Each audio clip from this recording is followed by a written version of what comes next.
Pertarungan ideologi antara blok barat dan blok timur melibatkan dua prinsip yang saling bertolak belakang. Blok barat dengan pemahaman kapitalismenya, sementara blok timur dengan paham komunisnya. Persaingan ideologi yang di kemudian hari kita pelajari sebagai perang dingin ini dalam perkembangannya menjadi pemicu dari adanya perang sipil di beberapa negara Asia dan Afrika. Baik Amerika Serikat di blok barat ataupun Uni Soviet di blok timur, keduanya tidak terlibat langsung dalam kontak militer di perang sipil sejumlah negara Asia dan Afrika. Hal inilah yang kemudian dinamakan sebagai perang proksi.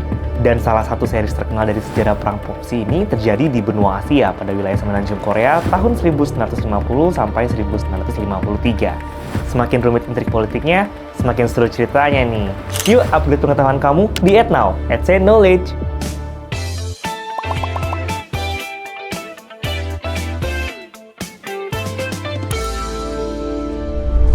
In China, the communist group succeeded in defeating nationalist sympathizers who finally chose to withdraw to Taiwan in 1949, or also known as Chinese Taipei. Meanwhile, on the Korean peninsula, there was a conflict initiated by the Soviet Union on the northern side and supported by international forces led by the United Nations on the southern side. Sama halnya dengan Tiongkok, pasca pertempuran selama 3 tahun sejak tanggal 25 Juni 1950, sebuah gencatan senjata berhasil diwujudkan sekaligus memisahkan semenanjung Korea menjadi Korea Selatan dan Korea Utara pada tanggal 27 Juli 1953. Korea Utara dikenal sebagai salah satu negara paling tertutup dan terisolasi di dunia. Selama 70 tahun lebih lamanya, negara ini berada dalam kontrol rezim keluarga Kim Jong-un. Nah, sebagai bagian dari negara komunis mewakili blok timur, tentara Korea Utara dikenal akan militansinya dalam persaingan politik dengan Amerika Serikat, bahkan sampai saat ini. Padahal sejak akhir abad 20, tensi dari Perang Dingin sudah sangat turun sejak jatuhnya Uni Soviet dalam revolusi Bolshevik di tahun 1991. Loh kok bisa gini ya? Nah, jadi, militansi Korea Utara ini diawali sejak Perang Dunia Kedua. Saat itu di Asia Timur pada tahun 1940-an terjadi dominasi Kekaisaran Jepang yang menjajah wilayah Asia Pasifik secara memberi buta.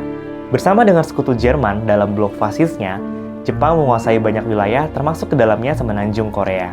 Singkat cerita, Amerika Serikat dari blok sekutu berhasil mengalahkan Jepang tanpa syarat setelah mereka menjatuhkan 2 bom atom ke Hiroshima dan Nagasaki. Terlebih setelah itu, wilayah kekuasaan Jepang di Manchuria juga berhasil diambil alih oleh Uni Soviet, yang saat itu masih berada di kubu yang sama dengan Amerika Serikat. Nah, dalam perkembangannya, Amerika Serikat dan Uni Soviet bersepakat untuk membagi wilayah semenanjung Korea menjadi 2 bagian yang bersifat sementara di wilayah utara dan selatan.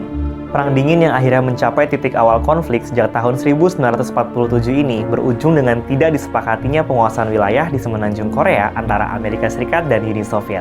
Amerika Serikat sendiri mengusulkan pemilu yang ditengahi oleh perwakilan dari Perserikatan Bangsa-Bangsa, hanya saja ditolak oleh Uni Soviet.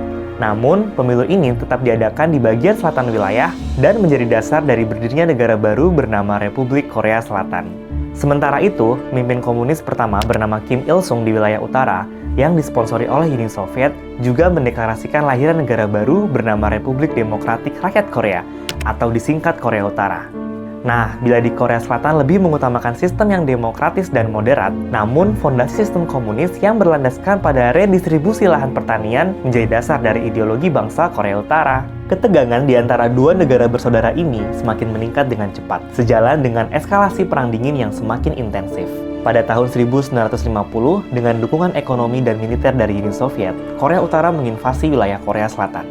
Nah, menanggapi serangan ini, pasukan internasional dari Perserikatan Bangsa-Bangsa yang dipimpin oleh Amerika Serikat ikut bertindak. Mereka mengirimkan bantuan militer hingga memulai serangan balasan dan terpaksa memaksa Korea Utara untuk mundur dari wilayah selatan. Pada sisi yang sama, Republik Rakyat Tiongkok ikut ke dalam zona peperangan dan berhasil mengimbangi kekuatan pasukan Perserikatan Bangsa-Bangsa. Nah, singkat cerita, setelah perang selama 3 tahun lamanya yang mengakibatkan sejumlah 3 juta korban tewas, fakta non-agresi atau gencatan senjata dari kedua belah pihak berhasil disepakati. Keputusan dari perjanjian ini adalah dibentuknya suatu garis perbatasan yang baru dengan zona demilitarisasi sepanjang 250 km dan lebar sejauh 4 km. Dalam fase pasca perang, Korea Selatan berkembang menjadi negara yang mampu melepaskan diri dari corak agrarisnya menjadi negara maju ke arah yang lebih berorientasi pada sektor industri. Sementara itu, Korea Utara masih menggunakan sektor pertanian sebagai salah satu cara untuk menjadi negara yang mandiri dalam swasembada pangan dan agriculture. Alokasi terbesar Korea Utara selain pada pengembangan sektor industri, juga diarahkan pada pembangunan alutsista yang canggih.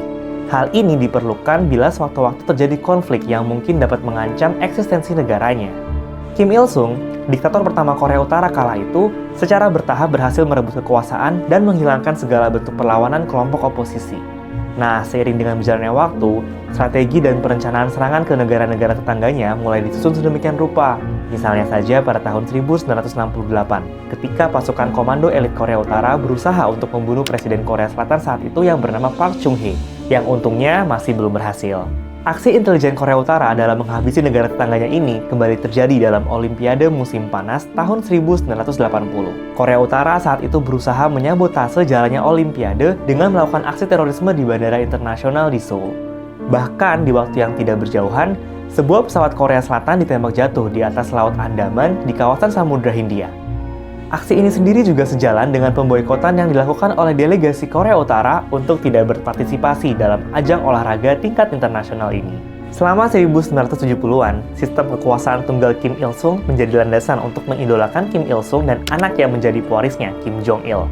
Nah, di bawah sistem kekuasaan Kim Il-sung yang kokoh ini, Kim meletakkan fondasi untuk menjadikan Kim Jong-il sebagai pemimpin Korea Utara di masa depan. Untuk mencapai tujuan itu, tindakan pembersihan kelompok oposisi yang menolak sistem dinasti yang mewariskan tahta kekuasaan ini terus berlanjut.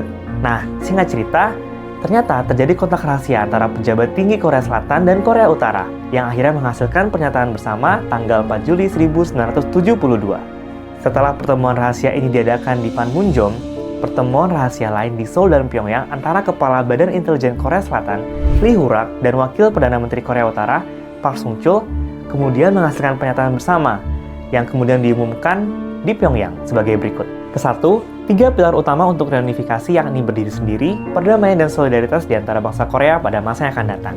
2. Menahan diri dari saling memfitnah dan melarang penggunaan kekuatan militer. 3. Melaksanakan berbagai pertukaran antar Korea secara lebih luasa.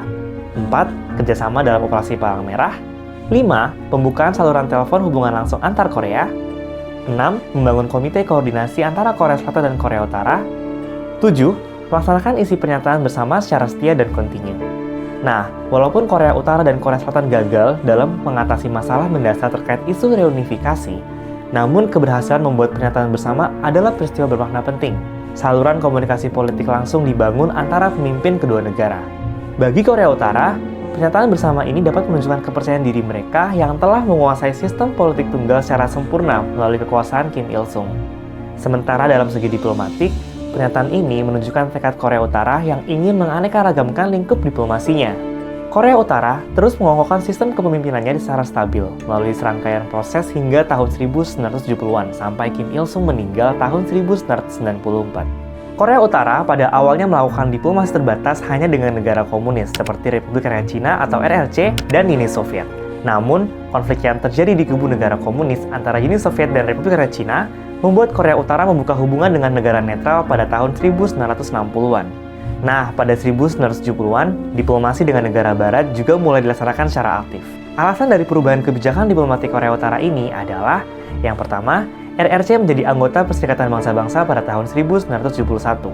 Yang kedua, pencairan hubungan Amerika Serikat dan Republik Rakyat Cina setelah kunjungan Presiden Nixon pada tahun 1972. Ketiga, normalisasi hubungan RRC dan Jepang.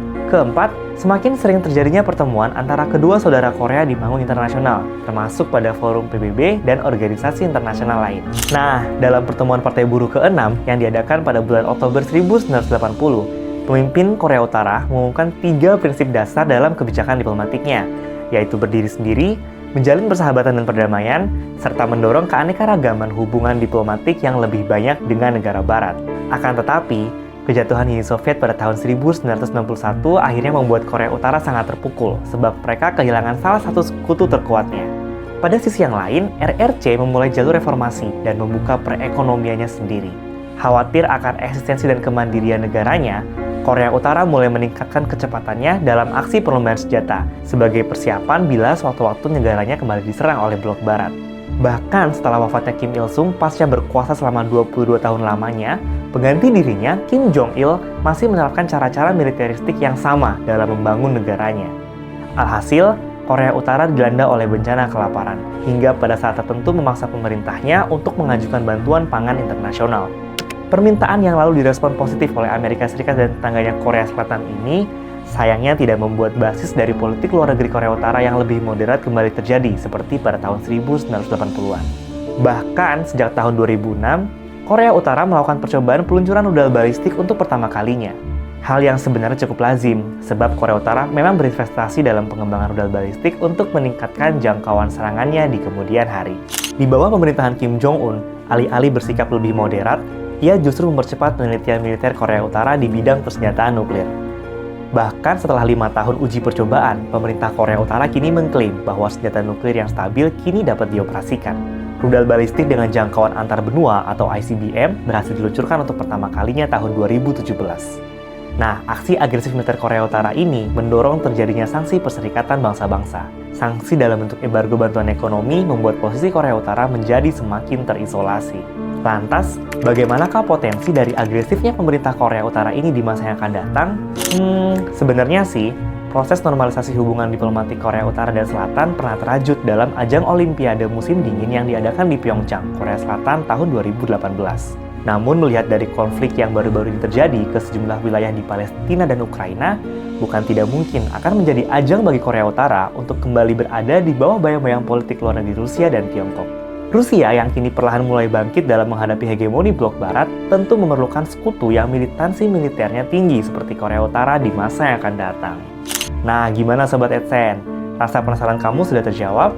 Jangan lupa untuk tetap follow semua media sosial adsense.id. Sampai jumpa di tema menarik berikutnya. Salam pintar!